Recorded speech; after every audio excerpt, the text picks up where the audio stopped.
The South Asian community in Surrey is demanding more action after escalating extortion attempts targeting business owners. Police have created a special team to look into these threats. Will that be enough to deter the criminals, and how can the community help? Joining us is former gang detective Doug Spencer. Good morning, Doug. Thanks for joining us this morning. Good morning. Appreciate your time. You're more than welcome. Okay, so you are familiar with these types of cases, and so far police say that there have been 10 reported cases of extorting in Surrey, but they admit that there's probably several that have not been reported. How widespread are extortion attempts in BC? Are they underreported? Oh, certainly. It's been kind of an MO of gangs for decades now, as young as high school extortions. It's an easy way for the gangs to get a violent reputation and then make money off that reputation, similar to the Hells Angels wear jackets with their name on it, right? Because their reputation precedes them through the door and people are fearful of them. So that's what they're trying to establish, that scare factor, and then they can profit from it. In these more recent cases, high-profile cases that we're seeing, in particular here in BC and in Surrey, this is the South Asian community that seems to be targeted. In your experience, are some communities more susceptible to these threats than others?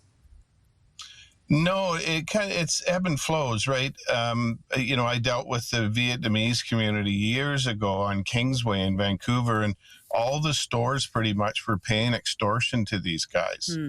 So you have to establish a trust with them, with the community, and you start working on them and gathering evidence. And, once they go to jail, that knowledge is out there and the gangs will back off, right? If they know the threat of jail is there, they are far less likely to perpetrate that type of crime, right? So it's every community's got it. And like I said, I've dealt with extortions in high school where the young little gangster are extorting kids in school. So, you just got to be quick on it and be at the end of the phone. If something happens while the investigation's going on, you have to build that trust with people, right? Because they are fearful. What does escalation look like? Should a targeted individual or business refuse to pay the ransom? Like, how many threats would be made before potentially something horrible could happen? I mean, I think that's the fear of a business owner, is that they don't know when something may happen. Oh, no, certainly. And it depends how violent they are. But, the smart ones take their time and they try not to attract too much attention. But, the younger, dumber ones, they'll kidnap brothers or sisters. They'll shoot up the house. They may firebomb the business. There's just so many different things that can happen. And you really got to get onto it, right?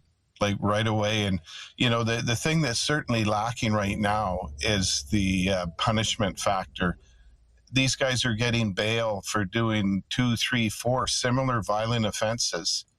And so they keep going, right? Once you take that person out of the system and put them in jail where they belong, you'll see things start to slow down. Okay, so perhaps the punishment needs to be escalated.